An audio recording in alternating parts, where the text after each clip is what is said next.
போட்டித் தேர்வு மாணவர்கள் அனைவருக்கும் வணக்கம். ஒருமைக்கண் தாம் கற்ற கல்வி ஒருவருக்கு எழுமையும் ஏமா புடைத்து. ஒரு பிறப்பில் கற்ற கல்வியானது 7 பிறப்புக்கும் தொடர்ந்து வரும். நம்ம இதோட பொருள் நமக்கு தெரியும். ஸோ அந்த ஒருமைன்றதை நம்ம எப்படி எடுத்துக்கலாம்? நம்ம போட்டித் தேர்வில் ஒரே சிந்தனை, ஒரே எண்ணம். நம்ம ஏதாச்சும் ஒரு பாடத்தை ஒரே ஒரு சிந்தனையில், ஒரே ஒரு எண்ணத்தில் நம்ம படிச்சிருப்போமா? ஸோ பல சிந்தனையில் படிக்கிறோம்ல. ஸோ ஒரே சிந்தனை நம்ம அதை படிக்கிற பட்சத்தில் கண்டிப்பாக அது நம்மளை விட்டு செல்லாதுன்னு நம்ம இதோட பொருள் நம்ம புரிஞ்சிக்கலாம். சரி, ஏன்னா நம்மளுக்கு படிச்சதெல்லாம் மறந்துட்டு அதனுங்க இருக்க பெரிய பிரச்சனையே. ஸோ அப்போ நம்ம சிந்தனையை ஒருமைப்படுத்தி நம்ம படிக்கும்போது கண்டிப்பாக அந்த கல்வி நம்மளுக்கு மறக்காமல் இருக்கும். ஸோ நம்ம இன்றைக்கி இந்த பொதிகை தென்றல் தொடர் வகுப்பில் இன்றைக்கி என்ன பார்க்க போகிறோம்னா, சார்பு எழுத்துக்கள் 10 வகை உங்களுக்கு தெரியும். உயிர்மை, ஆயுதம், உயிரளபடை, ஒற்றளபடை, குற்றிய லுகரம், குற்றிய லிகரம், ஐகார குறுக்கம், அவுகார குறுக்கம், மகர குறுக்கம், ஆயுத குறுக்கம். இது எல்லாருக்குமே தெரிஞ்ச ஒரு எளிமையானது அந்த 10. இந்த 10ல் ரொம்ப ரொம்ப முக்கியமானது அளபடை. ஸோ இன்றைக்கி அளபடையை பற்றி தான் அந்த வகுப்பு. ஸோ அளபடை, உயிரளபடை, ஒற்றளபடை. சில பேர் குற்றியலுகரம் புரிகிற அளவு இது புரியாது. ஸோ அந்த அளபடையை நம்ம நீ கிளியராக பார்க்கலாம். அதே மாதிரி சில பேர் பேசிக் தெரியாமல் இந்த மாதிரிலாம் படிக்கும்போது சில குழப்பம் வருதுன்ற மாதிரிலாம் கமாண்டில் சொல்லியிருந்தீங்க. ஸோ இதுக்கு தேவையான ஒரு 2-3 பேசிக் இருக்குன்னா அதையுமே நான் தனியாக சொல்லிடுறேன். சரியா? ஸோ ஆரம்பிக்கலாமா? அளபடை. இப்போ இந்த அளபடையை நம்ம பிரித்து எழுதுறது மூலமாக கூட இந்த பொருளை ரொம்ப சிம்பிளாக புரிஞ்சிக்கலாம். இப்போ அளபடை எப்படி பிரிச்சிருக்காங்க? அளவு ப்ளஸ் எடைன்னு பிரிச்சிருக்காங்க. ஸோ இது பிரித்தது கரெக்டாக இல்லையா நம்ம எப்படி செக் பண்ணி பார்க்கலாம்? ஸோ நம்ம புணர்ச்சி விதிப்படி இது சேர்க்கும் பொழுது திரும்ப எனக்கு அளபடைன்னு கிடைச்சா நான் பிரிச்சது சரின்னு தானே அர்த்தம். ஸோ இப்போ அளவு ப்ளஸ் எடை என்ன விதின்னு தெரியுமா? நம்ம புணர்ச்சி விதி பார்த்துருக்கோம்ல, ஒரு 10 விதிகிட்ட நம்ம பார்த்துருக்கோம்னு நினைக்கிறேன். ஸோ இது ஒரு குற்றியலுகர புணர்ச்சி. உங்களுக்கு தெரியும், குசுடு பொருள் முடிஞ்சா குற்றியல். இப்போ நம்ம சார்பு எழுத்துக்கள் 10 வகையில் இப்போ அளபடை பார்க்குறோம். இப்போ உயிரளபடை, ஒற்றளபடை பார்க்க போகிறோம். அடுத்து குற்றியலுகரம், குற்றியலிகரம், முற்றியலுகரம், அதுதான் போகும். சரியா? ஸோ அப்போ அந்த குற்றியலுகரம் பார்த்துட்டு நீங்கள் திரும்ப புணர்ச்சி பார்ப்போம், இன்னும் கூட நல்லா புரிஞ்சிக்கலாம். ஸோ அப்போ இது குற்றியலுகரம், இங்கே உயிரெழுத்து. அப்போ இது ஒரு குற்றியலுகர புணர்ச்சி. குற்றியலுகர புணர்ச்சினாலே 2 விதி தான். ஒன்று உயிர் வரின் உட்குரல் மெய்விட்டு ஓடும், இன்னொன்று உடல் மேல் உயிர் வந்து ஒன்றுவது இயல்பே. ஸோ பூ எப்படி பிரிக்கலாம்? இப்பு பிளஸ் பூ. உயிர் வரின் உட்குரல் மெய்விட்டு ஓடும், இப்பு கூட்டலே பே. உடல் மேல் உயிர் வந்து ஒன்றுவது இயல்பே. ஸோ நம்ம உடலுக்கு இன்னொரு பேர் மெய்ன்னு சொல்றோம். ஸோ அப்போ அந்த மெய் எழுத்த உடல்னு சொல்லலாம். இது உடல், இது உயிர். இப்பு கூட்டலே என்னது? பே. ஸோ அப்போ அளவு பிளஸ் எடைன்னு பிரிச்சது சரின்னு நீங்க ஏத்துங்க. நம்ம அடுத்தது பார்க்கலாம். ஸோ இப்போ அளவுனா என்ன, எடைனா என்ன, சொற்பொருள் பார்க்கலாமா? அளவுனா மாத்திரை. அளவுனா என்னது? மாத்திரை. எடைனா நீண்டு ஒழித்தல். எடைனா என்னது? நீண்டு ஒழித்தல். ஸோ இப்போ நீங்களே இதுக்கான பொருளை கண்டுபிடிச்சிடலாம். ஸோ அப்போ நம்ம அளபடை எப்படி பிரித்தோம்? அளவு பிளஸ் எடைன்னு பிரித்தோம். அளவுனா என்னது? மாத்திரை. எடைனா என்னது? நீண்டு ஒழித்தல். அப்போ அளபடனா என்னது? தனக்குரிய மாத்திரை அளவிலிருந்து நீண்டு ஒழிப்பதுதான் அளபடை. ஸோ மாத்திரை அளவுனா என்னது? ஸோ இந்த பேசிக் தெரியாம தான் நிறைய பேர் தடுமாற்றது இருப்பாங்க. ஸோ அந்த பேசிக்கு நம்ம இப்போ பார்த்துடலாம். ஸோ இப்போ மாத்திரை அளவை மட்டும் கொஞ்சம் சிம்பிளாக சொல்லிடுங்க கவனிங்களேன். அதாவது மாத்திரை அளவுனா என்னன்னா, ஒவ்வொரு எழுத்தையும் உச்சரிப்பதற்காக கால அளவு தான் அது மாத்திரை அளவுன்னு சொல்லுவாங்க. இப்போ உங்கள்ட்ட ஒரு பைக்கு கொடுத்து ஒரு 2 கிலோமீட்டர் வரைக்கும் உங்களை பயணம் பண்ண சொல்றாங்கன்னா அதுக்கு ஒரு காலம் ஆகுமா? 4 கிலோமீட்டர் பயணம் பண்ண சொன்னா அதுக்கு வேற ஒரு காலம் ஆகுமா? இது 6 கிலோமீட்டர் பயணம் பண்ண சொன்னா அதுக்கு வேற ஒரு காலம் ஆகுமா? ஸோ அந்த கால அளவு மாறுது இல்ல. இப்படி ஒரு எழுத்தையும் உச்சரிக்கும் பொழுது அந்த கால அளவு மாறுது இல்ல. இக், ஆ, ஆ, இந்த கால அளவு மாறுது இல்ல. ஸோ இதுதான் மாத்திரை அளவுன்னு சொல்லுவாங்க. ஸோ ஒவ்வொரு எழுத்தையும் உச்சரிப்பதற்காக கால அளவு மாத்திரை அளவு. அது எந்தெந்த எழுத்துக்கு எவ்வளவு அளவுன்னு பார்த்துடலாமா? ஸோ ரொம்ப எளிமையானதுதான். பாத்தீங்கன்னா குறில், நெடில், மெய், ஆயுதம். ஸோ குறில் எதை குறியில வச்சுக்கலாம்? இது குறில் தானே. குறில்னா இப்போ ஆ மட்டும் கிடையாது. தமிழ்ல இருக்க மொத்த குறிலுக்கும் எத்தனை மாத்திரை தான்? ஒரு மாத்திரை தான். ஸோ இப்போ குறிலுக்கு எடுத்துக்காட்டுனது ஆ, அதுக்கு எத்தனை மாத்திரைனா? ஒரு மாத்திரை. ஸோ இப்போ குறிலுக்கு எத்தனை மாத்திரை? ஒரு மாத்திரை நான் வச்சுங்க. சரி, இப்போ குறில் ஆ, ஆ, நெடில் என்னது? ஆ. ஸோ இப்போ இதுக்கு ஒரு மாத்திரைனா இதுக்கு அதோட அதிகமாக தானே இருக்கணும். ஏன்னா குறில் ஆ ஒரு மாத்திரை, ஆ அதோட நீண்டு தானே ஒழிக்குது. ஸோ அப்போ இதுக்கு எத்தனை மாத்திரை? 2 மாத்திரை. சரியா? அடுத்து பாருங்க, மெய்க்கு எடுத்துக்காட்டு பாருங்க. இக்கு நீங்களே உச்சரிச்சு பாருங்க. ஆ இக், ஆ இக். ஆவோட இக்கு கம்மியாக தானே ஒழிக்குது. ஸோ அப்போ ஒரு மாத்திரையோட கம்மியாக தானே இருக்க முடியும். ஸோ அப்போ இதுக்கு எத்தனை மாத்திரை? அரை மாத்திரை. ஸோ அடுத்து ஆயுதம். அக், இக், அக் சேம் சவுண்டு தானே. இக், அக் சேம் சவுண்டு. ஸோ அப்போ இதுக்கு எத்தனை மாத்திரை? அரை மாத்திரை. ஸோ அப்போ தமிழில் குறிலுக்கு எத்தனை மாத்திரை? ஒரு மாத்திரை. ஸோ இப்போ உங்களுக்கு புரியணுன்றதுக்காக தான் நான் போட்டிருக்கேன். எந்த குறிலாக இருந்தாலும் அதுக்கு ஒரு மாத்திரை தான். இப்போ எடுத்துக்காட்டு கா, இதுவும் குறில் தான். இதுக்கு எத்தனை மாத்திரை தான்? ஒரு மாத்திரை தான். அடுத்து நெடிலுக்கு எத்தனை மாத்திரை? 2. கா இதுனது நெடில், இதுக்கு எத்தனை மாத்திரை தான்? 2 தான். இப்போ மெய் 18 மெய்க்கு எத்தனை மாத்திரை தான்? அரை மாத்திரை தான். ஆயுத எழுத்துக்கு எத்தனை மாத்திரை தான்? அரை மாத்திரை தான். ஸோ இப்போ மாத்திரை அளவுனா என்னன்னா, ஒவ்வொரு எழுத்தும் உச்சரிப்பதற்காக கால அளவுனா அது மாத்திரை அளவு. ஸோ ஒரு ரொம்ப எளிமையான கொஸ்டின் பாருங்க. கம்பர். இதுக்கான மாத்திரை அளவு எவ்வளோ? கா குறில் 1, இம்மு மெய் அரை, பா குறில் 1, இருமை அரை. எத்தனை மாத்திரை? 3 மாத்திரை. ஸோ இதான் பேசிக். ஸோ இப்போ மாத்திரை அளவுனா இப்போ உங்களுக்கு என்னன்னு தெரியுது இல்லை, ஒரு எழுத்தும் உச்சரிப்பதற்காக கால அளவு மாத்திரை அளவு எனப்படும். ஸோ இப்போ வாங்க, ஸோ அளவு பிளஸ் எடை இப்போ புரியுதான்னு பாருங்க. அளவுனானது மாத்திரை, எடைனானது நீண்டு ஒழித்தல். அப்ப அளபடனானது தனக்கு உரிய மாத்திரை அளவிலிருந்து நீண்டு ஒழிப்பது அளபடை. இப்ப எடுத்துக்காட்டுக்கு இதுக்கு எத்தனை மாத்திரை? 2. இது இதை விட நீண்டு ஒழிச்சா அது என்னது? அளபடை. அவ்வளவுதான். ஸோ இப்போ அளபடைனா நீண்டு ஒழிக்கிறது. இதை புரிஞ்சுங்க. இங்க பெரிய விளக்கம்லாம் இருக்கும், அதை நம்ம கடைசியா பார்த்துக்கலாம். எடுத்தோடனே போய் மனப்படம்லாம் பண்ண தேவையில்ல. ஸோ இப்போ உங்களுக்கு அளபடைனா என்னன்னு தெரியும். அடுத்தது அளபடை எத்தனை வகைப்படும்? நிறைய பேர் ஈஸியாக வந்துடுறாங்க, 3 வகைன்னு சொல்லிடுறாங்க. அளபடை எத்தனை வகைப்படும்? 2 வகைப்படும். அளபடை எத்தனை வகைப்படும்? 2 வகைப்படும். என்ன அளபடை? ஒன்று உயிரளபடை, இன்னொன்று ஒற்றளபடை. ஸோ இப்போ இதுக்கான விளக்கத்தை நம்ம எழுதவும் தேவையில்லை, படிக்கவும் தேவையில்லை, நம்மளுக்கே புரியணும். ஏன்னா அளபடைனா நீண்டு ஒழிக்கிறது. அப்போ உயிரளபடைனானது உயிரெழுத்துக்கள் நீண்டு ஒழிப்பது உயிரளபடை. அவ்வளவுதான். அப்ப ஒற்றளபடைனானது ஒற்றெழுத்துக்கள் நீண்டு ஒழிப்பது ஒற்றளபடை. ஸோ இப்போ உங்களுக்கு அளபடைனா என்னன்னு தெரியும், உயிரளபடையும் தெரியும், ஒற்றளபடையும் தெரியும். ஸோ இதுல நீங்க எந்த அளவுக்கு கிளியரா இருக்கீங்களோ அந்த அளவு உள்ள ரொம்ப ரொம்ப எளிமையா புரியும். சரியா? ஒன்றும் பெருசா படிக்க போறதில்ல. இதுக்கு வகை இருக்கு, இதுக்கு வகை கிடையாது. அந்த வகைக்குள்ள போய் எடுத்துக்காட்டு விளக்கம் அது மட்டும் தான் நம்ம படிக்க போறோம். சரியா? ஸோ உயிரளபடைனா உயிரெழுத்துக்கள் தன் மாத்திரை அளவிலிருந்து நீண்டு ஒழிப்பது உயிரளபடை. ஒற்றளபடைனா ஒற்றெழுத்துக்கள் தன் மாத்திரை அளவிலிருந்து நீண்டு ஒழிப்பது ஒற்றளபடை. ஸோ அடுத்து உள்ள போயிடலாமா? ஸோ இப்போ நம்ம அடுத்து என்ன பார்க்க போறோம்னா உயிரளபடை பத்தி நம்ம டீப்பா பார்க்க போறோம். உயிரளபடை எத்தனை வகைப்படும்னா 3 வகைப்படும். உயிரளபடை எத்தனை வகைப்படும்? 3 வகைப்படும். ஸோ அதை பத்தி நம்ம டீப்பா பார்க்கலாம். நான் சொன்னது போல இந்த உயிரளபடைக்கு இவ்வளவு பெரிய விளக்கம் கொடுத்துருக்காங்க.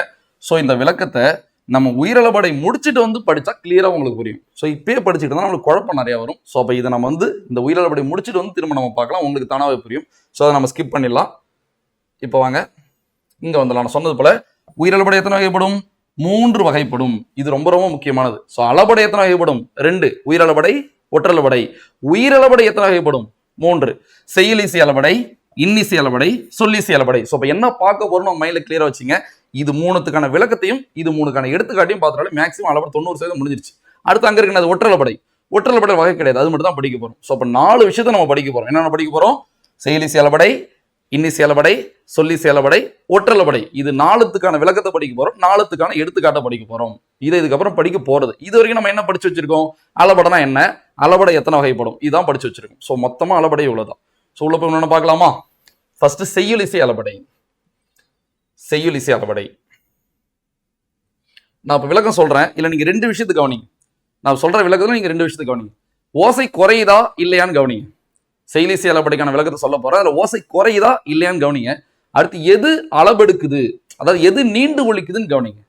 செய்யுளில் ஓசை குறையும் பொழுது அதை நிறைவு செய்ய உயிர் நெட்டெழுத்துக்கள் எடும் நீண்டு ஒழிப்பது செய்யுளிசை அளபடை எனப்படும். இதான் செய்யுளிசை அளபடைக்கான விளக்கம். அதாவது நிறைவுன்னு ஒரு வார்த்தை வந்துச்சுல்ல, செயலில் ஓசை குறையும் பொழுது அதை நிறைவு செய்ய. நிறைவுனா விழா நிறைவுற்றது. ஸோ நிறைவுனா முடிச்சு வைக்கிறது கிடையாது, இந்த இடத்துல நிறைவுனா அதிகரிக்கிறது. ஸோ அளபடையை பொறுத்த வரைக்கும் நிறைவுனா அது அதிகரிக்கிறது. ஸோ அப்ப நான் திரும்ப சொல்ற அந்த விளக்கத்தை, ஓசை குறையுதா இல்லையா, எது அளபெடுக்குது மட்டும் கவனிங்க. செயலில் ஓசை குறையும் பொழுது அதை நிறைவு செய்ய உயிர் நெட்டெழுத்துக்கள் 7 நீண்டு ஒழிப்பது செய்யுளிசை அளபடை எனப்படும். ஸோ அப்ப செய்யுளிசை அளபடையில் ஓசை குறையுதா இல்லையா? குறையுது. செய்யுளிசை அளபடையில் ஓசை என்ன பண்ணுது? குறையுது. எது அளபெடுக்குது, அதாவது எது நீண்டு ஒழிக்குது? உயிர் நெட்டெழுத்து 7 நீண்டு ஒழிக்குது. ஸோ இது இப்போ உங்களுக்கு ஒரு மாதிரியா இருக்கும், கடைசியில் இதான் உங்க மைண்ட்ல நிற்கும். ஸோ நீங்க தெரிஞ்சுக்க வேண்டியது செய்யுளிசை அளபடையில் இவ்வளவு பெரிய விளக்கம் இருக்கு, நீங்க மனப்படம் பண்ண தேவையில்ல. ஓசை குறையுதா இல்லையா? குறையுது. எது நீண்டு ஒழிக்குது? உயிர் நெட்டெழுத்து 7. இந்த புரிதல் போதும். இப்போ படிச்சு பாருங்களேன். செயலில் ஓசை குறையும் பொழுது சொன்னா அதனை நிறைவு செய்ய. நான் சொன்ன நிறைவு. ஸோ நிறைவுனா முடிவு கிடையாது, நிறைவுனா அதிகரிக்கிறதுன்னு அர்த்தம். சரியா? குறையும் பொழுது அதை நிறைவு செய்ய. பாருங்களேன், குறையும் பொழுது நிறைவு செய்யணும், அதிகரிக்கிறது அர்த்தம். குறைஞ்சதுன்னு அதிகரிக்க முடியும். ஸோ நிறைவு செய்ய உயிர் நெட்டெழுத்துக்கள் 7 அளபெடுத்தலை. அளபெடுத்தனா நீண்டு ஒழித்தல். அளபெடுத்தலை செய்யுளிசை அளபடை என்பர். ஸோ அப்போ இதை மனப்பாடம் பண்ணிட்டு கருத்து தான் நம்மளுக்கு முக்கியம். நம்ம இலக்கணமா இருக்கட்டும், எந்த சப்ஜெக்ட் ஆனா இருக்கட்டும், நம்ம பண்ற தப்பே என்னன்னா இதை அப்படியே மைண்டுக்குள்ள ஏற்றணும்னு நம்ம நினைக்கிறோம், இதை அப்படியே எழுதணும்னு நினைக்கிறோம். அதெல்லாம் தேவையில்லை. இது ஒரு பழம் மாதிரி நினைச்சிங்க. நம்மளுக்கு தேவை சாறு தான், கருத்து தான். அந்த கருத்தை எடுத்து நம்மளுக்கு எப்படி பிடிக்குதோ நம்ம எழுதிட்டு போயிட்டே இருக்கலாம். இந்த பக்குவம் நம்மளுக்கு என்னைக்கு வருதோ அன்னைக்கு தான் படிக்கிறது ரொம்ப ஈஸியா மாறும். சரியா? அப்ப நீங்க இதுலயே உங்க எனர்ஜி எல்லாம் விட்டுட்டா உள்ள இருக்க கண்டென்ட்டுக்கு நம்ம போகவே முடியாது இல்ல. ஸோ அளபடைனா என்னன்னு நம்மளுக்கு தெரியும். அளபடைனா என்னது? நீண்டு ஒழிக்கிறது அளபடை. அளபடை எத்தனை வகை? 2 வகை, உயிரளபடை, ஒற்றளபடை. உயிரளபடை எத்தனை வகை? 3. செயலி செயலபடை, இன்னி செயலபடை, சொல்லி செயலபடை. செயலி செயலபடையில் ஓசை குறையுமா குறையாதா? குறையும். எது நீண்டு ஒலிக்கும்? உயிர் நெட்டு எழுத்து 7. இது போதும். சரியா? சோ இப்ப நம்மளை பொறுத்தவரை இதுதான் விளக்கம். அடுத்து போயிடலாமா? குறையும் இசையை நிறைவு செய்வதால், நிறைவுனா அதிகரிக்கிறது, நிறைவுனாது அதிகரிக்கிறது. குறையும் இசையை நிறைவு செய்வதால், நிறைக்க செய்வதால் எப்படின்னா வச்சுக்கலாம். இது இசை நிறை அளபடை என்று அழைக்கப்படுகிறது. ரொம்ப ரொம்ப ரொம்ப முக்கியமானது. கேட்பாங்க, இசை நிறை அளபடை என்று அழைக்கப்படுவது எந்த அளபடைனா செய்யுள் இசை அளபடை. செய்யுள் இசை அளபடையின் வேறு பேர் அது இசை நிறை அளபடை. இது நீங்க மனப்பாடமே பண்ண தேவையில்லை. இதுக்கு ஒரு காரணம் இருக்கு. நான் காரணத்தோட நான் கிளியரா சொல்லித்தரேன். சரியா? சோ அப்ப இந்த பாயிண்ட்டை நம்ம பின்னாடி பார்த்துக்கலாம். நீங்க மனப்பாடம்லாம் பண்ணாதீங்க. இப்போதைக்கு நீங்க தெரிஞ்சுக்க வேண்டியது இதை மட்டும் தெரிஞ்சுங்க. உங்களுக்கு தேவை செயலி செயலபடை என்னன்னு தெரியணும். செயலி செயலபடை ஓசை குறையும் தெரியணும், உயிர் நெட்டெழுத்து 7 அளபெடுக்கணும் உங்களுக்கு தெரிஞ்சா போதும். அடுத்து எடுத்துக்காட்டுக்கு போயிடலாமா? இவ்வளவுதான். எடுத்துக்காட்டு போய் பொருள் பார்த்தோம், எடுத்துக்காட்டு, வேற எதுவுமே பார்க்க போறது. ஒன்னொன்னுக்குமே பொருள் எடுத்துக்காட்டு, அவ்வளவுதான். எடுத்துக்காட்டு பாருங்க. ஓ ஓதல், உரார், படா, தொழார், கெடா, அடுத்து விடார். ஸோ ரொம்ப ரொம்ப எளிமையாக கண்டுபிடிச்சிடலாம். நம்மளுக்கு நார்மலாக ஒரு சொல் கொடுத்தாலே இலக்கண குறிப்பில் கஷ்டமா இருக்கும். ஸோ இதுக்கான பொருள் எனக்கு புரியாது போல இருக்குல்ல. ஸோ இது அளபடன்னு கண்டுபிடிச்சிடலாம். இது வந்து செயலி செயலபடை தான், இது இன்னி செயலபடை தான், இது சொல்லி செயலபடை தான் கண்டுபிடிக்கிறது கொஞ்சம் கஷ்டம் தானே. இதுக்கு ஒரு சின்ன சின்ன ஷார்ட்கட்டை நம்ம வச்சுக்கிட்டா ரொம்ப ஈஸியாக இருக்கும். யாப் இலக்கணம் நம்ம அந்த வகுப்பில் கொடுத்துருக்கோம். நீங்கள் அதை கிளியராக பார்த்துருந்தா இது இன்னுமே நல்லா புரியும். ஸோ யாப் இலக்கணத்தின்படி அசையை 2ஆக பிரிப்பாங்களா? ஸோ உங்களுக்கு தெரியும், யாப் இலக்கணத்தில் எழுத்து, அசை, சீர், தலை, அடி, தொடை 6 உறுப்புகள் இருக்குல்ல. இல்லை இந்த அசையை 2ஆக பிரிப்பாங்க. நேரசை, நிறையசை. என்னென்ன அசை? நேரசை, நிறையசை. இதெல்லாம் நேரசை. ஒரே ஒரு குறில் இருந்தா நேரசை, ஒரே ஒரு நெடில் இருந்தா நேரசை, அது கூட ஒற்று எழுத்து இருந்தா நேரசை. சொல்லலாம், புரிஞ்சுங்க. ஒரே ஒரு குறில், ஒரே ஒரு நெடில், அதுங்க கூட ஒற்று இருந்தா என்ன அசை? நேரசை. அடுத்தது 2 குறில், குறில் நெடில், அது கூட ஒற்று இருந்தா அது நிறையசை. பாருங்க, 2 குறில், குறில் நெடில், அது கூட ஒற்று இருந்தா நிறையசை. ஸோ நம்ம அதிலே பார்த்துருப்போம்னு நினைக்கிறேன். ஸோ அசைன்னு பிரிச்சா இந்த அமைப்பில் மட்டும்தான் அசை பிரிக்கணும். இதை தவிர்த்து வேற ஒரு அமைப்பில் நம்ம அசையை பிரிக்க கூடாது. ஸோ 2 குறில் நம்ம ஒரு அசையா பிரிக்கலாம், ஆனா 2 நெடில ஒரு அசையா பிரிக்க கூடாது. குறில் நெடில ஒரு அசையா பிரிக்கலாம், ஆனா நெடில் குறில் நம்ம ஒரு அசையா பிரிக்க கூடாது. ஸோ அசை பிரிக்கிறது உங்களுக்கு யாப் இலக்கணத்தை தெரிஞ்சிருக்கணும். இங்க வந்து நம்ம புதுசாக கட்டும்போது குழப்பம் தானே ஏற்படும். ஸோ நீங்க தெளிவா இருக்க. ஸோ அதான் என்னன்னா, அளபடைக்கு கொடுக்குற எடுத்துக்காட்டா அசை பிரிச்சு பார்த்தா நீங்க எந்த அளபடை கண்டுபிடிச்சிட்டு போயிடலாம். ஸோ அதான் ஷார்ட் கட்டு. இப்போ அசை பிரிச்சு பார்க்கலாமா? ஓ ஓதல், அசை பிரிச்சு பாருங்க பார்க்கும்.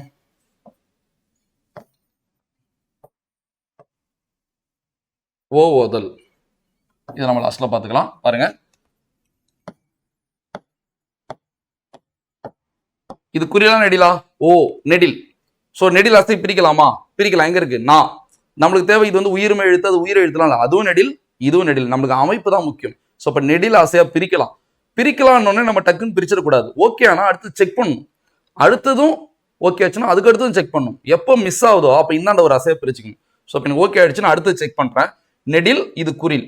நீங்களே சொல்லுங்க, இங்க நெடில் குறில் அசை இருக்கா? பாருங்க, குறில் நெடில் வேணா இருக்கு, ஆனா அங்க நெடில் குறில் இல்லை. அப்ப எனக்கு 1 ஓகே ஆச்சு, 2வது படம் மிஸ் ஆச்சு இல்ல. அப்ப நான் 2 விட்டுட்டு 1 மட்டும் ஒரு அசையா பிரிச்சுக்கணும். ஸோ எப்படி அசை பிரிக்கலாம்? இப்படி பிரிக்கலாம். அடுத்து பாருங்க, இது குறில் அசை பிரிக்கலாமா? பிரிக்கலாம். எங்க இருக்கு? நான். ஓகே ஆயிடுச்சு, நான் செக் பண்றேன். 2 குறில் அசை பிரிக்கலாமா? பிரிக்கலாம். எங்க இருக்கு 2 குறில்? கடை அசை பிரிக்கலாம். எனக்கு திரும்ப ஓகே ஆயிடுச்சு, திரும்ப செக் பண்றேன். 2 குறில் ஒற்று அசை பிரிக்கலாமா? பிரிக்கலாம். எங்க இருக்கு? கடல். ஸோ அப்ப எத்தனை அசை? 2 அசை. ஸோ ஷார்ட்கட் கொடுத்துருக்காங்க பார்த்தீங்களா? ஈரசை கொண்ட சீர்களாக மட்டும் வரும். எது? நம்மளோட செய்யுளிசை அளபடை. சீர்னா அது திருக்குறள் எத்தனை சீர்? 7 சீர். ஒரு சொல்லுன்னு வச்சுக்கலாமா? உங்களுக்கு கொடுக்கறது 2 அசை வந்தா அது என்ன அளபடை? செய்யுளிசை அளபடை. அவ்வளவுதான் விஷயம். சரியா? ஸோ எடுத்துக்கிட்ட மற்ற எடுத்துக்கிட்ட கூட பாருங்களேன். உரார், குறில் அசை பிரிக்கலாமா? பிரிக்கலாம். குறில் நெடில் அசை பிரிக்கலாமா? பிரிக்கலாம். எங்க இருக்கு குறில் நெடில்? கலா இருக்குல்ல, குறில் நெடில். குறில் நெடில் குறில் அங்க இல்ல. அப்ப 3ஆவதா போடுறேன், எனக்கு மிஸ் ஆகுதுல்ல. அப்ப 2 ஒரு அசையை பிரிச்சுக்கலாமா? ஸோ பாருங்க 2. அடுத்து பாருங்க, இதை எப்படி பிரிக்கலாம்? இப்படி. ஸோ அப்ப ஷார்ட்கட் புரியும் நினைக்கிறேன். ஸோ இப்ப ஈரசை கொண்ட சீர்களாகவே அமைவது செய்யுளிசை அளபடை. ஈரசை கொண்ட சீராகவே அமையும். ஸோ இதுதான் ஷார்ட் நோட்ஸ், முடிஞ்சிருச்சு. பாருங்க, செய்யுளிசை அளபடைக்கான விளக்கம் தே இருக்கு, ஷார்ட்கட் தே இருக்கு. அவன் எது வேணா கொடுக்கட்டும், நம்ம 2ஆ பிரிச்சா அதனால அளபடை செய்யுளிசை அளபடை. அடுத்து போயிடலாமா? அது என்ன முதல் இடை கடைன்னு கொடுத்துருக்காங்கன்னா, ஸோ அந்த முதல்லையும் அளவெடுக்குதா, இடையிலையும் அளவெடுக்குதா, இறுதிலையும் அளவெடுக்குதா, இதுலயும் உங்களுக்கு ஒரு சின்ன குழப்பம் இருக்கும். இது நான் 3ஐயும் முடிச்சுட்டு உங்களுக்கு கிளியரா சொல்றேன். செயலிசை அளபடைனா என்ன, இன்னிசை அளபடைனா என்ன, சொல்லிசை அளபடைனா என்ன, அதுல எந்த இடம் வந்து அளபெடுக்குது, எதனால அளபெடுக்குன்றதை நம்ம முடிச்சுட்டு பார்த்தா கிளியரா புரியும். சரியா? எல்லாமே எடுத்த உடனே நம்ம 100% புரிஞ்சிடாது. ஒரு சப்ஜெக்ட் ஒரு டாபிக்லாம் ஒரு மாதிரி, சில டாபிக்லாம் நம்ம படிச்சு முடிச்சதுக்கு அப்புறம் தெளிவே ஏற்படும். ஸோ இது அது போல டாபிக் தான். இப்போ நீங்க தெரிஞ்சுக்க வேண்டியது விளக்கம் தெரிஞ்சுக்கிட்டீங்க, அந்த எடுத்துக்காட்டை எப்படி கண்டுபிடிக்கும் நீங்க தெரிஞ்சுக்கிட்டீங்களா? ஸோ நம்ம அடுத்தது போயிடலாம்.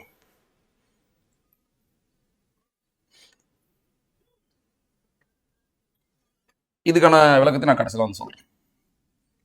இன்னிசை அளபடை, அடுத்த அளபடை இன்னிசை. ஒரு ஃபர்ஸ்ட் ஒரு ஸ்ட்ரக்சரை ஃபார்ம் பண்ணிடலாம். இன்னிசை அளபடை. ஸோ இதுக்கும் நான் விளக்கம் சொல்றேன். நீங்க எதை கவனிக்கணும்னா, ஓசை குறையுதா இல்லையா, எது அளபெடுக்குதுன்னு கவனிங்க. செயலில் ஓசை குறையாத போதும் இனிய ஓசைக்காக குறில் நெடிலாக அளபெடுப்பது இன்னிசை அளபடை எனப்படும். செயலில் ஓசை குறையாத போதும் இனிய ஓசைக்காக குறில் நெடிலாக அளபெடுப்பது இன்னிசை அளபடை எனப்படும். ஸோ எவ்வளவு ஈஸியா இருக்கு. ஓசை குறையுதா இல்லையா, ஓசை குறையல, எது அளபெடுக்குது, ஒரு குறில் ஒரு நெடிலா அளபெடுக்குது. அவ்வளவுதான் விஷயம். அங்க என்னாச்சு, ஓசை குறைஞ்சிச்சு, எது அளபெடுத்துச்சு, உயிர் நெட்டெழுத்து எழும் அளபெடுத்துச்சு. ஸோ ரெண்டையும் கம்பேர் பண்ணி பார்த்தா இன்னும் ஈஸியா புரியுது இல்ல. ஸோ பாருங்களேன், செயலில் ஓசை குறையாத இடத்திலும் இனிய ஓசைக்காக குறில் நெடிலாகி அளபெடுப்பது இன்னிசை அளபடை எனப்படும். அவ்வளவுதான் விஷயம். ரொம்ப ரொம்ப எளிமையா இருக்கும் பாருங்களேன். கெடுப்பதும் எடுப்பதும். ஸோ ஒரு புலவர் தன் பாடல்ல கெடுப்பதும் எடுப்பதும் பயன்படுத்துறாரு. அவருக்கு அங்க ஓசையெல்லாம் குறையாமலாம் இல்லை, கரெக்டா இருக்கு, ஓசையெல்லாம் குறையல. இதனால அவருக்கு இனிய ஓசை தேவைப்படுது. என்ன தேவைப்படுது, இனிய ஓசை தேவைப்படுது. அப்ப இந்த தூ என்ன வைக்கிறாரு, தூவா மாத்திராரு, நெடிலா மாத்திராரு. இந்த தூ எப்படி மாத்திராரு, நெடிலா மாத்திராரு. ஸோ பாருங்களேன், குறில் நெடில், அதாவது குறில் நெடிலா அளபெடுக்குன்னு சொன்னல. ஸோ இந்த தூ என்ற குறில் தூ என்ற நெடிலா அளபெடுக்குது. சரி, அது அளபெடுத்துதான் இருக்குன்றதை காட்டுறதுக்காக தான் அந்த தூக்குள்ள இருக்க ஊ நெடில் இருக்குல்ல, அதோட இணை எழுத்தான ஊ இங்க வந்திருக்கு.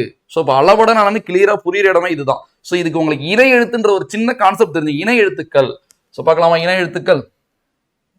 ஸோ இணை எழுத்து ஒரு சின்ன டாபிக் தான், அதில் நம்மளுக்கு எது தேவையோ அதை மட்டும் பார்த்துடலாம். இணை எழுத்துக்கள் எந்தெந்த எழுத்துலாம் ஒரே இடத்துல பிறக்குதோ அதெல்லாம் ஒரே இனம். அவ்வளவுதான். இது எழுத்துக்களின் பிறப்பு படிச்சா ரொம்ப ஈஸியா இருக்கும். ஸோ நான் சொல்றதை மட்டும் புரிஞ்சுங்க. எந்தெந்த எழுத்துலாம் ஒரே இடத்துல பிறக்குதோ அதெல்லாம் ஒரே இனம். இக்கு இங்கு ரெண்டும் ஒரே இனம். சரியா? ஏன் ரெண்டும் ஒரே இனம்னா, ரெண்டும் ஒரே இடத்துல பிறக்கும். இப்பு இம்மு ரெண்டும் ஒரே இனம், ரெண்டுமே ஒரே இடத்துல பிறக்கும். ரெண்டுக்குமே மேலிதழ் கீழிதழ் இணைவதால் தான் பிறக்கும். அதான் இப்பு இம்மு இணை எழுத்துக்கள். அது போல உயிரெழுத்துக்கள் 12 இருக்குல்ல, இதுல நெடிலும் குறிலும் ஒரே இனம். உயிரெழுத்துக்கள்ல நெடிலும் குறிலும் ஒரே இனம். பார்க்கலாமா?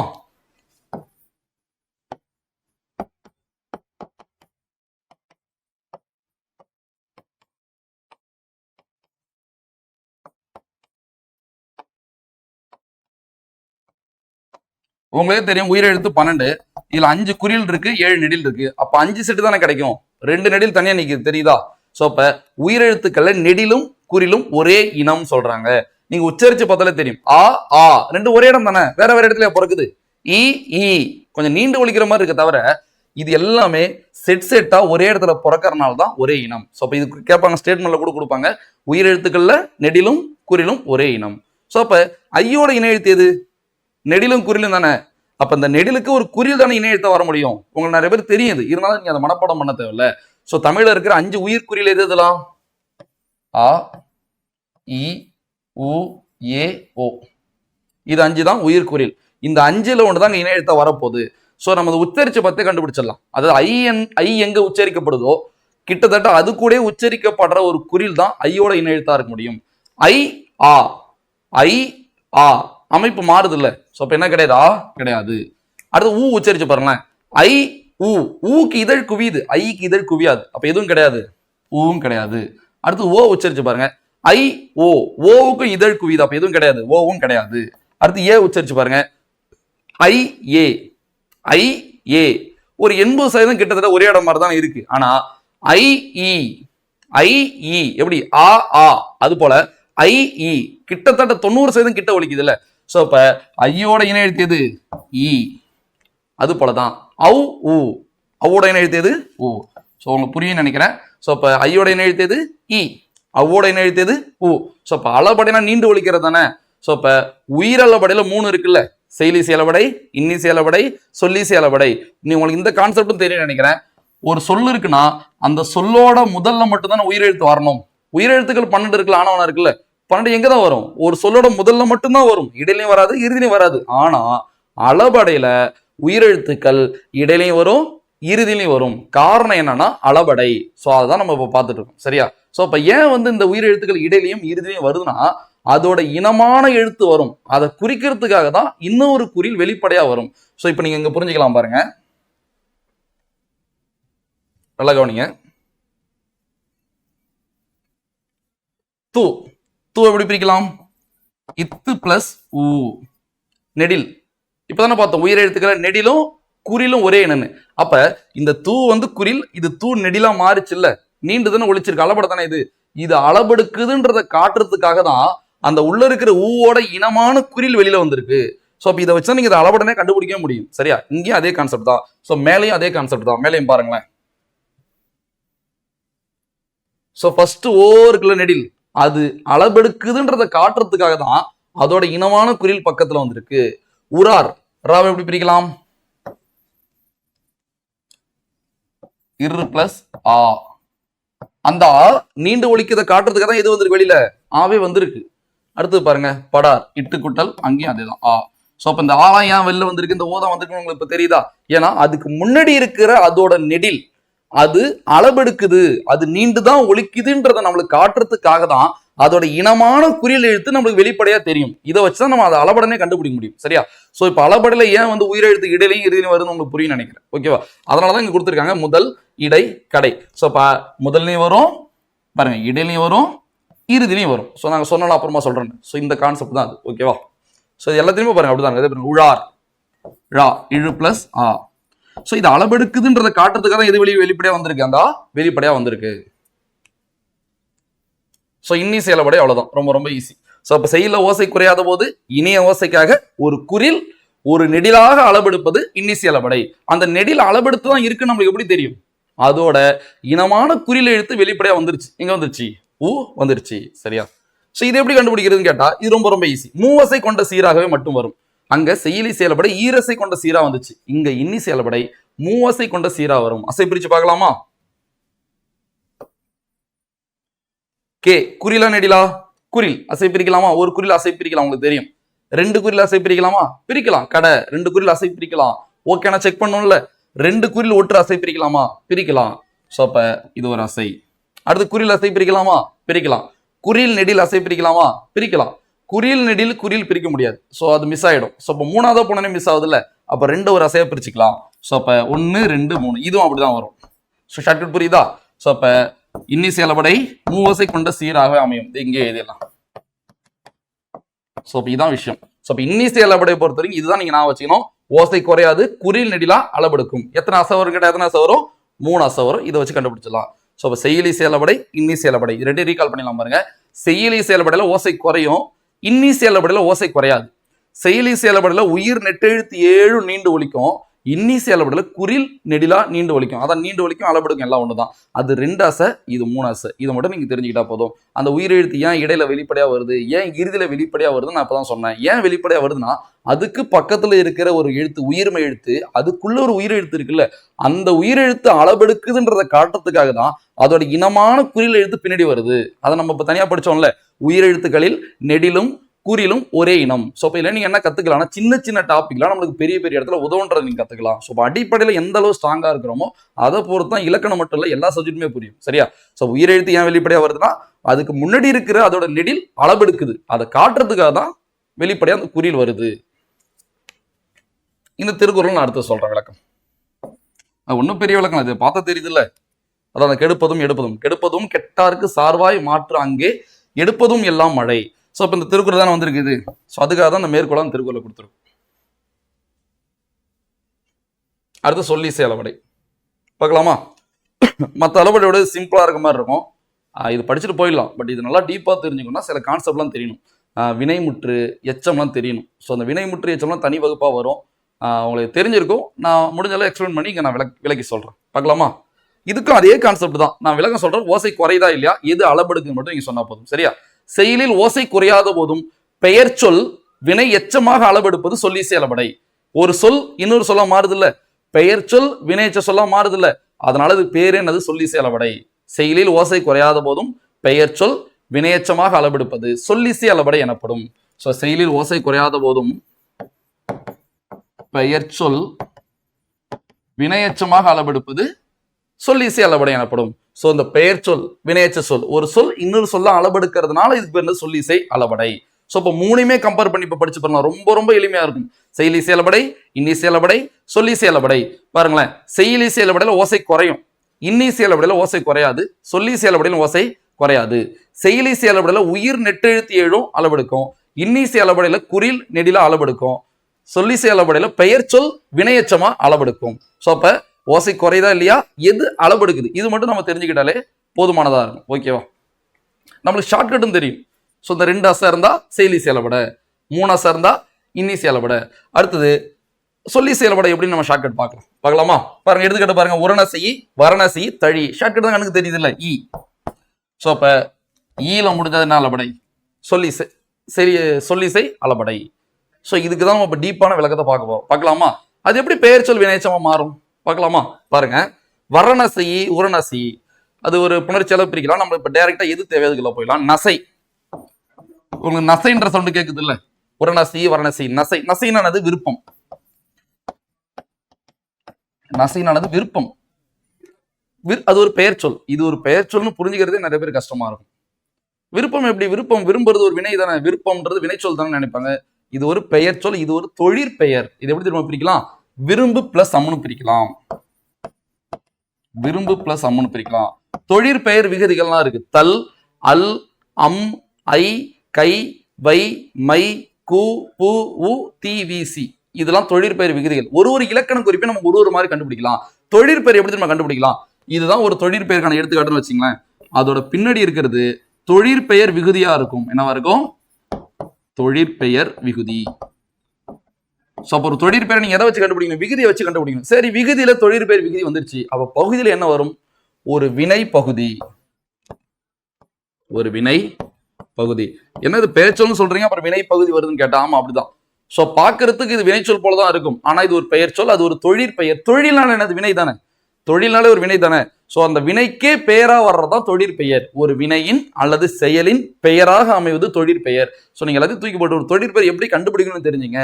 விகுதியில தொழிற்பெயர் விகுதி இருக்கணும், பகுதியில வினை பகுதி இருக்கணும். இப்படி இருந்தா அது தொழிற்பெயர் தான். இப்ப ஓடுதல் என்பது நீங்க வினைச்சொல் சொன்னா தப்பு, அது ஒரு பெயர் சொல். ஓடுதல் என்பது ஒரு தொழிற்பெயர். இது நிறைய பேர் தெரியும் நினைக்கிறேன். அப்ப அந்த ஓடுதல் அப்படியே கம்பேர் பண்ணி பாருங்க. தல் தொழிற்பெயர் விகுதி இருக்கா, ஓடு வினை பகுதி, முழு வினை சொல்ல கிடையாது, வினை பகுதி.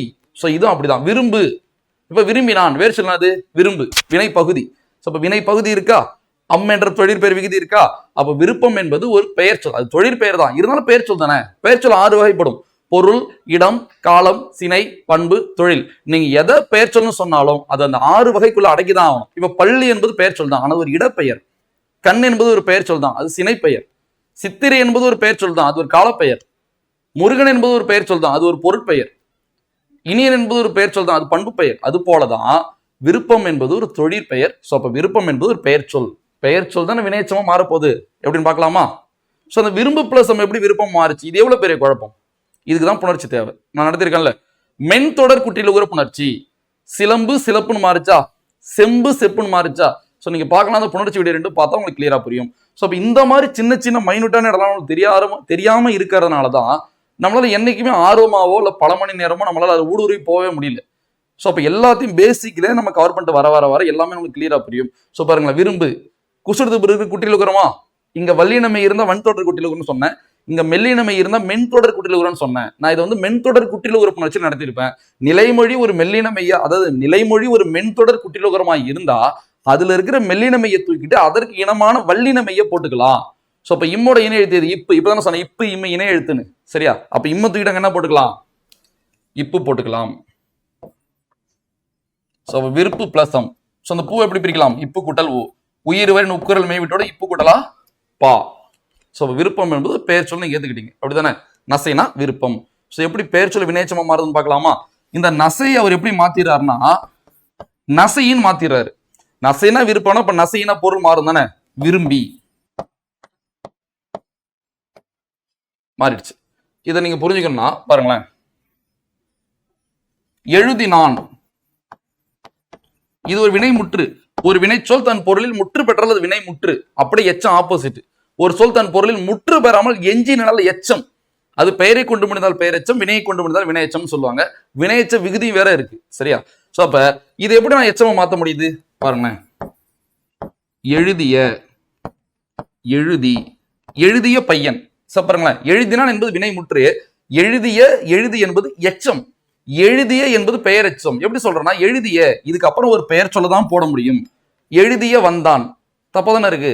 எழுதிய மாணவன், எழுதிய மாணவி, எழுதிய பையன், இது ஒரு பெயரெச்சம். இங்க பாருங்க, எழுதி மாணவன் எழுதி பையன் வராது, எழுதி வந்தான், எழுதி சென்றான். சோ அப்ப எழுதி என்பது ஒரு வினையெச்சம். விகுதியை வச்சு சொல்லலாம். தீ எப்படி பிரிக்கலாம்? இத்து கூட்டல் ஈ. ஈ என்பது ஒரு வினையெச்ச விகுதி. எதுலாம் பெயரெச்ச விகுதி? ஆவும் உம்மும் பெயரெச்ச விகுதி, ஊவும் ஈயும் வினையெச்ச விகுதி. இப்ப புரியுதா ஏங்க ஈ வருதுனே? ஸோ அப்போ சும்மா படிக்கிறதுக்கு நம்ம புரிஞ்சு படிக்க எவ்வளவு வித்தியாசம் இருக்குல்ல. ஸோ இப்போ புரியுதா? அப்போ சொல்லி செயலபடனானது ஒரு பெயர் சொல் வினையச்சமா அளபெடுக்கிறதான சொல்லி செயலபட. ஸோ அதனாலதான் சொல்லி செயலபட இறுதியில் என்ன வருது? ஈ வருது. ஓகேவா? அப்ப விரும்பி எச்சம், விரும்பி சென்றான். ஸோ சென்றான் வினைச்சொல் தானே. ஸோ அப்போ அந்த விரும்பி என்ற எச்சம் சென்றான் என்ற வினைச்சொல்ல தான் கொண்டு முடியும். அப்ப விரும்பி என்பது ஒரு எச்சம், வினையச்சம். ஸோ பிரிச்சு கூட பாருங்க, இப்போ கூட்டல் ஈ வினைச்ச விகுதி வருதா? ஸோ இது போதும். இது போல நம்ம எல்லாத்துக்கும் விளக்கம் சொல்லலாம். ஸோ இதை வச்சு நீங்க புரிஞ்சுங்க. அப்ப சொல்லி செயல்படனா நம்மளுக்கு டீப்பா புரியுது இல்ல. ஸோ சொல்லி செயல்படனா என்னது? செயல ஓசை குறையுமா குறையாதா? குறையாது. எது எதை அளபெடுக்கும்? ஒரு பெயர் சொல் ஒரு வினையச்சமா அளபெடுக்கும். இதை நம்ம எப்படி கண்டுபிடிக்கலாம்? ஈ என்ற எழுத்தை வச்சு கண்டுபிடிச்சிடலாம். ஓகேவா? இதுதாங்க திருப்பி திருப்பி கொடுத்துருப்பாங்க, பார்க்கலாம்.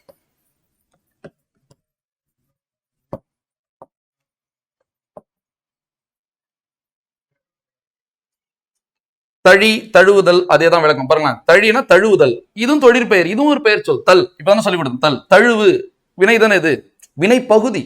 ஸோ வினைக்கே ஒரு பேர் வைக்கிறது தான், ஒரு தொழிலுக்கு ஒரு பேர் வைக்கிறது தான் தொழிற்பெயர். ஸோ அப்ப இது தனி டாபிக்கா நம்ம வேணா கிளியரா கூட பார்த்துக்கலாம். இதில் தான் நிறைய பேர் குழப்பமே வரும். இப்போ பாடல் நீங்க என்ன சொல்றீங்க? பெயர் சொல்னு சொல்றீங்களா வினைச்சொல்னு சொல்றீங்களா? பாடலோட வேர் சொல் அது பாடு. அப்ப அது வினைச்சொல் கிடையாது, அதுவும் ஒரு பெயர் சொல், அதுவும் ஒரு தொழிற்பெயர். பாடு பிளஸ் அல், தல் அல் தொழிற்பெயர் விகுதி இருக்கா? பாடு என்ற வினை பகுதி இருக்கா? சோ பாடு பிளஸ் அல் தான் பாடல். பாடல் என்பது 100% ஒரு பெயர் சொல், அது ஒரு தொழிற்பெயர். அது போலதான் இதுவுமே. தழுவுதல் என்பது ஒரு பெயர் சொல், தழுவின் மாறிடுது. உங்களுக்கு தெரியும் வி எப்படி பிரிக்கலாம்? இவ்வு கூட்டல் ஈ. ஈ என்பது என்ன விகுதி? வினையச்ச விகுதி. தழுவி சென்றான், அப்ப வினையச்சம். சோ அப்போ ஒரு பெயர் சொல் வினையச்சமாக அளவெடுப்பது சொல்லிசை அளவடை. ஓசை குறையாது. எதுல முடியும்? ஈல முடியும். இவ்வளவுதான் விளக்கம். இவ்வாறு ஒரு சொல் மற்றொரு சொல்லாக திரிவதற்காக அளவெடுப்பது சொல்லிசை அளபடை எனப்படும். ஈ என்ற எழுத்தால் முடிய வரும். அவ்வளவுதான்.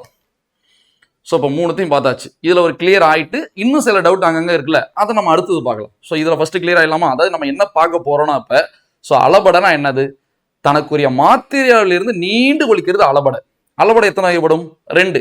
உயிரளபட, ஒற்றளபடை. உயிரளபடனா என்னது? உயிரெழுத்து நீண்டு ஒழிக்கிறது உயிரளபடை, ஒற்றெழுத்து நீண்டு ஒழிக்கிறது ஒற்றளபடை. உயிரளபடை எத்தனை வகைப்படும்? 3 வகைப்படும். செய்யுளிசை அளபடை, இன்னிசை அளபடை, சொல்லிசை அளபடை. இது மூணுத்துக்கான விளக்கத்தையும் இது மூணுத்துக்கான எடுத்துக்காட்டை மட்டும் நம்ம ஃபர்ஸ்ட் படிச்சிடலாம். சரியா? இந்த மூணுத்துக்கான விளக்கம் உங்களுக்கு கிளியரா தெரியும். செய்யுளிசை அளபடையில ஓசை குறையும், இன்னிசை அளபடையில குறையாது, சொல்லிசை அளபடையிலும் குறையாது. செய்யுளிசை அளபடையில உயிர் நெட்டெழுத்து 7 அளபெடுக்கும் நீண்டு ஒழிக்கும் எல்லாம் ஒண்ணுதான். இன்னிசை அளபடையில குறில் நெடிலா அளபெடுக்கும். சொல்லி செயல்படல பெயர் சொல் வினையச்சமா அளபெடுக்கும். சோ இதை வச்சு விளக்கத்தை நீங்க மனப்பாடம் பண்ண தேவையில்லை, இதை வச்சு விளக்கம் சொல்லிடலாம். பாருங்களேன், செயலில் ஓசை குறையும் பொழுது அதை நிறைவு செய்ய உயிர் நெட்டெழுத்துக்கள் 7 நீண்டு ஒழிப்பது செய்யுளி செயலபடை. செயலில் ஓசை குறையாத போதும் குறில் அதை இனிய ஓசைக்காக குறில் நெடிலாக அளவெடுப்பது இன்னிசை அளபடை. செயலில் ஓசை குறையாத போதும் பெயர் சொல் வினையச்சமாக அளவெடுப்பது சொல்லி செயலபடை. இவ்வளவுதான் விளக்கம். அடுத்து எடுத்துக்காட்டு எப்படி கண்டுபிடிச்சோம்? 2 ஆசையா இருந்தா செயலி செயலபடை, 3 ஆசையா இருந்தா இன்னி செயலபடை, ஈல முடிஞ்சா சொல்லி செயலபடை. சோ இதான் இது வரைக்கும் பார்த்துருக்கோம். அடுத்து ஒரு முக்கியமான ஒண்ணு கொடுத்துருக்காங்க பாத்தீங்களா? உயிரளபடைக்கான மாத்திரை எவ்வளவு எவ்வளோன்னு கேட்பாங்க. மாத்திரை எவ்வளோ? 3. உங்களுக்கே தெரியும் அளபடனா நீண்டு ஒழிக்கிறது. ஸோ அப்போ 3 மாத்திரை நான் வச்சுங்க, ஆனா எப்படி நான் மேல சொல்றேன். ஸோ திரும்ப பார்த்துட்டு வரலாமா? எதெல்லாம் அங்கே டவுட் அவுட்டோமோ அதெல்லாம் பார்க்கலாம்.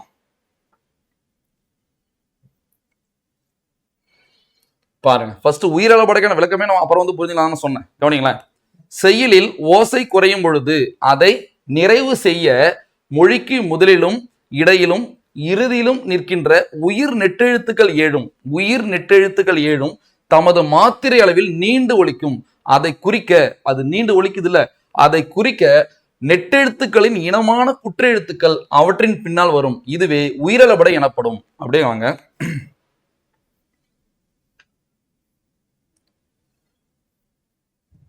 என் திருக்குறளை பாருங்க. யாப் இலக்கணம் நீங்க படிச்சிருந்தா நம்ம சொல்றது உங்களுக்கு புரியும். யாப் இலக்கணம் நம்ம வீடியோ போட்டிருக்கோம், 10வது வீடியோ நினைக்கிறேன். பொதிகை தென்றல பாத்துங்க.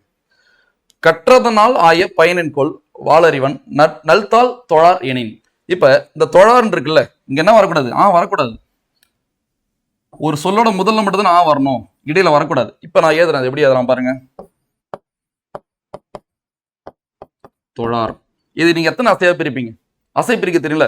இது என்ன அசை? நேர அசையா, நிறைய அசையா, இல்ல நீர் நேரா, இல்ல நிறை நிறையா, இல்ல நேர் நிறையா, நிறை நேரா? என்ன அசை? குறிலா நெடிலா? குறில். ஒரு குறில் அசையா பிரிக்கலாமா? பிரிக்கலாம். குறில் நெடில் அசையா பிரிக்கலாமா? பிரிக்கலாம். நம்ம பார்த்தல கலா, ரெண்டு அசை பிரிக்கலாம். ஸோ செக் பண்ணும், ஓகேனா செக் பண்ணோம் தானே. அடுத்தது குறில் நெடில் ஒற்று அசையா பிரிக்கலாமா? பிரிக்கலாம். கலாம். ஸோ இது எத்தனை அசை? ஒரே ஒரு அசை. ஸோ நான் உங்களுக்கு யாப்பிலக்கணம் நடத்தும்போது கண்டிப்பா சொல்லியிருப்பேன். சீர் 4 வகைப்படும். ஓரசை சீர், ஈரசை சீர், மூவசை சீர், 4 அசை சீர். அது பார்க்கலாம், இப்போ உங்களுக்கு புரியாது. சரியா? ஓரசை சீர் திருக்குறளோட ஈற்று சீர் மட்டும்தான் ஓரசை சீரா வரணும். இதுதான் விதி. மற்ற 6 சீரும் ஓரசை சீரா வரக்கூடாது. ஸோ இப்போ ஓசை குறையினா என்னன்னா, அவங்களுக்கு அந்த அசை குறையிறது கூட ஓசை குறையிறது தான். நான் செய்யுளி செயலோட நடத்தும் என்ன சொன்னேன்? செய்யுளில் ஓசை குறையும் போதுன்னு சொன்னேன்ல. அப்ப அவருக்கு இங்க என்ன குறையுது? அசை குறையுது, ஓசை குறையுது. அப்ப குறையும் இசையை நிறைக்க செய்வதால் உயிர் நெட்டெழுத்துக்கள் எழும் நீண்டு ஒழிப்பது செய்யுளி செயல்படுன்னு பார்த்தோம்ல. அப்ப அவருக்கு இங்க ஓசை குறைஞ்சதுனால என்ன பண்றாரு? இந்த ழா இருக்குல்ல, அந்த ழாவை அவர் அளபெடுக்க வைக்கிறாரு. ழா எப்படி பிரிக்கலாம்? இழு கூட்டல் ஆ. இது என்னது? உயிர் நெட்டெழுத்து எழும் அளபெடுக்குன்னு சொன்னா, இதை அளபெடுக்கிறத குறிக்கிறதுக்காக தான் அதோட இனமான குறில எழுத்து பின்னாடி வந்திருக்கு. இப்ப புரியுதா எங்க வந்துச்சுன்னு? ஸோ இவ்வளவுதான் விஷயம். இதுதான் செய்யுள் இசை அளபடை. இப்ப அசை பிரிச்சா அது கரெக்டா 2 அசை வந்துடும். இப்ப எப்படி அசை பிரிக்கலாம் பாருங்க. குறில் அசை பிரிக்கலாமா? பிரிக்கலாம். குறில் நெடில் அசை பிரிக்கலாமா? பிரிக்கலாம். இப்படிதான் பிரிக்கணும். இப்ப 2 அசை கிடைச்சிருச்சுல்ல. சோ இப்ப ஏன் அவர் அங்க அளபெடுக்கிறாருன்னா, அவர் ஓசை குறையுது, அசை குறையுது, அதனால அவர் அளபெடுத்துக்கிறாரு. சோ பாருங்க, செய்யுளில் ஓசை குறையும் பொழுது, இப்ப புரியும் நினைக்கிறேன், செய்யுளில் ஓசை குறையும் பொழுது உயிர் நெட்டெழுத்துக்கள் ஏழும் நீண்டு ஒழிப்பது செய்யுள் இசை அளபடை எனப்படும். சோ இது முதல்லையும் வரும், இடையிலையும் வரும், இறுதிலையும் வரும். சோ உங்களுக்கு புரியும் நினைக்கிறேன். ஓகேவா? இங்க டா, இப்ப இது எப்படி இருந்திருக்கலாம்? எழுதிடுறேன், விடாரம் இருந்திருக்கும். சோ ஓசை குறையறதுனால இப்ப இந்த டாக்குள்ள இருக்க அவர் அளபெடுக்கிறாரு. சோ அதை அளபெடுக்கிறது குறிக்கிறதுக்காக தான் இனமான குறில் எழுத்து பின்னாடி வந்திருக்கு. செயலில் ஓசை குறையும் பொழுது அதை நிறைவு செய்ய மொழிக்கு முதலிலும் இடையிலும் இறுதியிலும் நிற்கின்ற உயிர் நெட்டெழுத்துக்கள் ஏழும் தமது மாத்திரை அளவில் நீண்டு ஒழிக்கும்.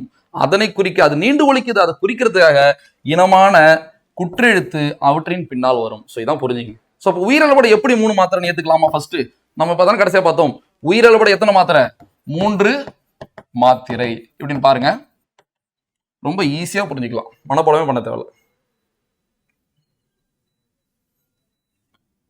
இந்த இடம் தானே அளபடை. ழாவுக்கு எத்தனை மாத்திரை? ழா 2. அது அளபெடுக்கிறது குறிக்கிறதுக்காக தானே வந்துச்சு. 2 1 3 மாத்திரை. இங்கேயும் அதேதான். டாவுக்கு எத்தனை மாத்திரை? நெடில் 2. ஆவுக்கு எத்தனை மாத்திரை? 1 3. எல்லா இடமும் அப்படிதான் பாருங்க. ராவுக்கு எத்தனை மாத்திரை? 2. ஆவுக்கு 1 3. ஓவுக்கு எத்தனை மாத்திரை? 2. இதுக்கு 1 3. சரியா? சில பேர் டவுட் இருக்கலாம். இப்ப ழா எப்படி பிரிக்கிறோம்? இழு கூட்டல் ஆ. இது ஆ தானே அளபெடுக்குன்னு சொன்னீங்க. அப்ப ஆவும் நெடிலா பார்த்தோம்னா எத்தனை மாத்திரை? 2 மாத்திரை தான். நெடில் 2 மாத்திரை தானே.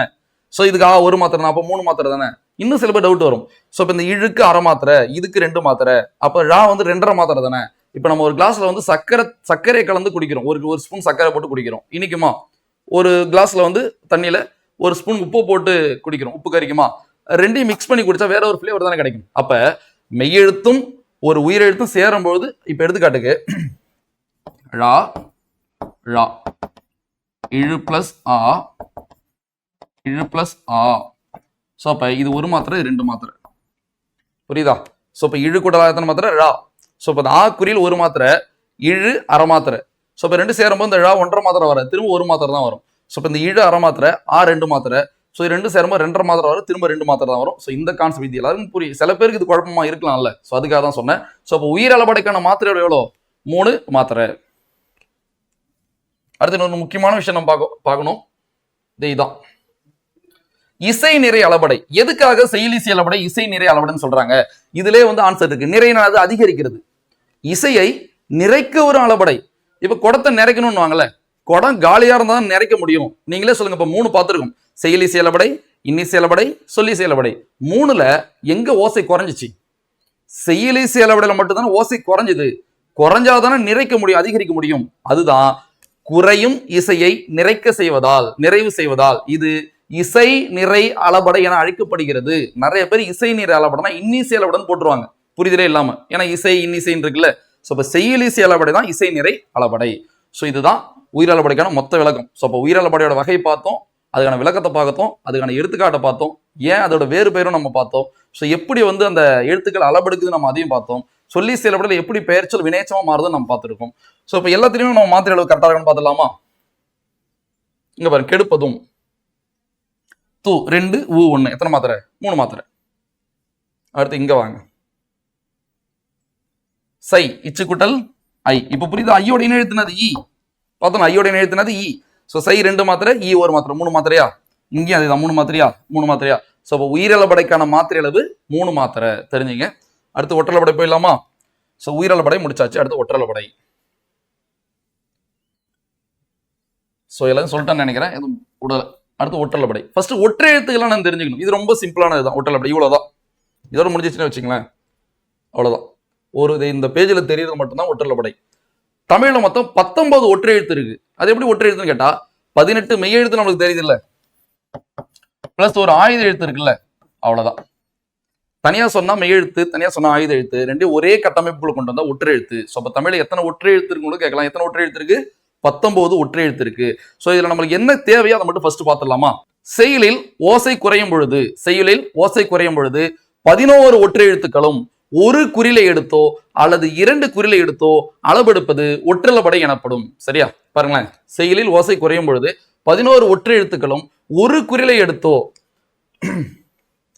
சரியா, ஒரு குறிலை அடுத்தோ அல்லது 2 குறிலை எடுத்தோ அளவெடுப்பது ஒற்றளபடை எனப்படும். அவ்வளவுதான் விஷயம். ஸோ இதெல்லாம் மனப்பாடம் பண்ணி நான் சொன்னதை புரிஞ்சுங்க. எத்தனை ஒற்றை எழுத்து? 11 ஒற்றை எழுத்து இருக்கா? இப்ப எடுத்துக்காட்ட பாருங்களேன். எங்கிறைவன் உள்ள இருக்கிற ஒற்றை எழுத்து உங்களுக்கு தெரியும், அளபடனா நீண்டு ஒலிக்கிறது தானே. அப்ப ஒற்றளபடைனா ஒற்றை எழுத்துக்கள் நீண்டு ஒலிக்கிறது தானே ஒற்றளபடை. ஸோ ஒற்றை எழுத்துக்கள் 2 வாட்டி வந்தானே நீண்டு ஒலிக்க முடியும். ஸோ அப்போ ஒற்றளபடையில ஒற்றை எழுத்துக்கள் 2 வாட்டி இருக்குன்னு நீங்க இதுல தெரிஞ்சுக்கலாம். ஸோ இப்படி உள்ள இருக்குல்ல இந்த ஒற்றை எழுத்து 2 வாட்டி, இந்த ஒற்றை எழுத்து அந்த 11 ஒற்றை எழுத்துல ஒரு ஒற்றை எழுத்தான் தான் நீங்க கண்டுபிடிக்கணும். ரொம்ப ஈஸியா கண்டுபிடிச்சிடலாம். இது ஒரு மெல்லினம் தானே. மெல்லினம் எல்லாமே என்ன தான் வரும்? ஒற்றளபடையில வரும். ஏன்னா நம்ம ஓகே, ஃப்ரண்ட்ல ஒரு குறில் இருக்கா? இருக்கு. அப்ப இது கண்டிப்பா என்னது? ஒற்றளபடை தான். எல்லாமே பாருங்க அப்படிதான் இருக்கும். உள்ள இருக்கிறது ஓகேவா? விலங்கு அது தப்பா இருக்கு. ஸோ அதை மாத்திடலாம். இப்படி இருக்கும்,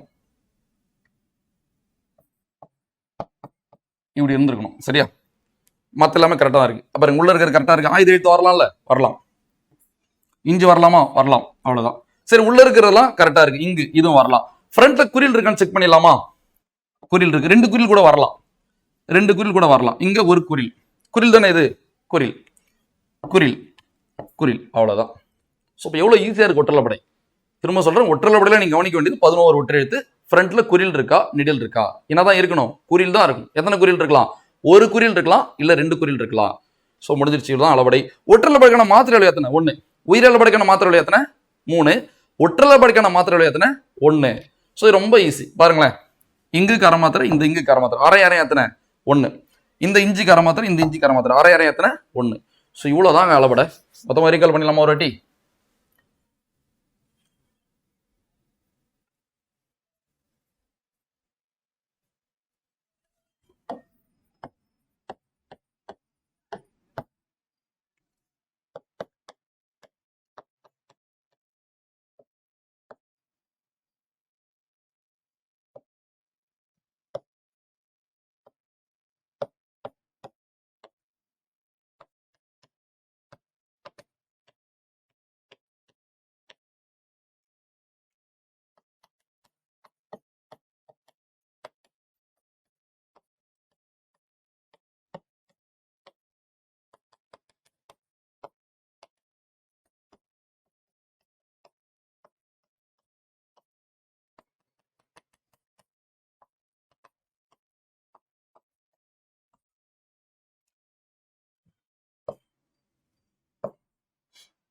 சொல்லிஸ்தி அளபடை.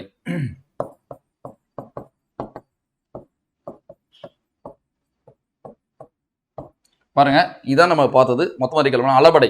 அளபடைனா அளவு பிளஸ் எடை. அளபனா மாத்திரை, எடைனா நீண்டு ஒலித்தல். அளபடைனா தனக்குரிய மாத்திரை அளவிலிருந்து நீண்டு ஒலிக்கிறது. அளபடைனால நீண்டு ஒலிக்கிறது தான். ஸோ இப்போ அளபடைனா நீண்டு ஒலிக்கிறது. இதான் ஷார்ட் நோட்ஸா எடுத்துக்கலாம். அளபடை எத்தனை வகைப்படும்? 2 வகைப்படும். என்ன அளபடை? உயிரளபடை, ஒற்றளபடை. உயிரெழுத்துக்கள் தன் மாத்திரையிலிருந்து நீண்டு ஒலிக்கிறது உயிரளபடை, ஒற்றெழுத்துக்கள் தன் மாத்திரையிலிருந்து நீண்டு ஒலிக்கிறது ஒற்றளபடை. ஸோ இதுவும் அளபடை நீண்டு ஒலிக்கிறதா, இதுவும் நீண்டு ஒலிக்கிறது தான். அடுத்தது உயிரளபடை எத்தனை வகைப்படும்? 3. செய்லி செயலபடை, இன்னி செயலபடை, சொல்லி செயலபடை. ஸோ இது 3த்துக்கும் விளக்கத்தை படித்தோம், இது 3த்துக்கும் எடுத்துக்காட்டு படித்தோம், அதுக்கு விளக்கம் படித்தோம், எடுத்துக்காட்டு படித்தோம், அவ்வளோதான் விஷயம். பாருங்களேன், இதில் ஓசை குறையும், இதில் ஓசை குறையாது, இதில் ஓசை குறையாது. இதில் உயிர் நெட்டெழுத்துக்கள் 7, சரியா? உயிர் நெட்டெழுத்துக்கள் 7 நீண்டு ஒலிக்கும். இதில் குறில் நெடிலா நீண்டு ஒலிக்கும். நீண்டு ஒலிக்கும் அளபெடுக்கும் எல்லாமே ஒன்று தான். இதில் பார்த்தீங்கன்னா பெயர் சொல் வினை எச்சமா அளபெடுக்கும். இதை மட்டும் இப்போ விளக்கம் எவ்வளோ கஷ்டம், இப்போ விளக்கம் ரொம்ப சிம்பிளா இருக்குல்ல. அப்போ 3யும் கிடைக்குமா நம்ம எப்படி படிக்கலாம்? உயிரளபடையில எதுல மட்டும்தான் ஓசை குறையும்? செயலி செயலபடையில மட்டும்தான் ஓசை குறையும். அப்போ அதில் மட்டும்தான் ஓசை குறையும் என்ன அர்த்தம்? இல்லை குறையாம தானே அர்த்தம். ஸோ அப்போ எவ்வளோ ஈஸியாக முடிச்சிட்டோம். ஸோ தொகுக்கும் போது உங்களுக்கு ஒரு கிளியராக கிடைக்கும், இதில் இதுன்ற மாதிரி. ஸோ இந்த மாதிரி இந்த பார்வை தான் நமக்கு ரொம்ப ரொம்ப முக்கியமானது. அடுத்தது 2 ஆசையாக இருந்தால் செயலி செயலபடை, 3 ஆசையாக இருந்தால் இன்னி செயலபடை, ஈ என்ற எழுத்துல முடிஞ்சா சொல்லி செயலபடை, அவ்வளவுதான். வேற என்ன பார்த்தோம்? இதான பார்த்தோம். அடுத்தது பார்த்தீங்கன்னா ஒற்றளபடை. தமிழ் எத்தனை ஒற்றை எழுத்துக்கள் இருக்கு? 19. அதுல எத்தனை ஒற்றை எழுத்து ஒற்றளபடையில வரும்? 11. எத்தனை வராது? 8. இது உங்களுக்கு தெரியணும், புரியுதா?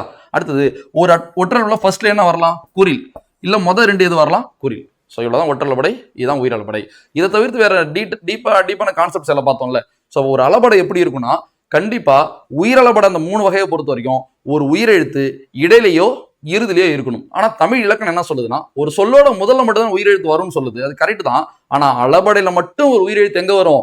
இடையிலையும் வரும், இறுதிலையும் வரும். அது ஏன் வரும்னு இப்போ உங்களுக்கு புரிய நினைக்கிறேன். அது ஏன் வருதுன்னா, அதுக்கு முன்னாடி இருக்குல்ல ஒரு உயிர்மை எழுத்து, இப்ப டா, இட்டு கூட்டலா, நெடில் இருக்குல்ல, அது அளவெடுக்கிறது குறிக்கிறதுக்காக தான் அதை இனமான குறில் எழுத்து பின்னாடி வருது. இந்த காரணத்தால தான் அளபடையில உயிரெழுத்து இடையிலையும் வருது, இறுதிலையும் வருது, சரியா? ஸோ அளபடை இந்த அளவு புரிதல் போதும். நம்ம இதையும் தாண்டிலாம் அளபடை படிக்கலாம். அளபடையில் இன்னும் சில நிறைய விஷயம்லாம் இருக்கு. போட்டித் தேர்வுக்கு இது அதிகமானது. ஸோ நம்ம அடுத்தது பார்த்தீங்கன்னா அந்த புணர்ச்சியில் அந்த பார்ட் 3 பார்க்கலாம். அதை முடிச்சு நம்ம அந்த குற்றியலுகரம் அதெல்லாம் பார்க்கலாம். ஸோ நன்றி.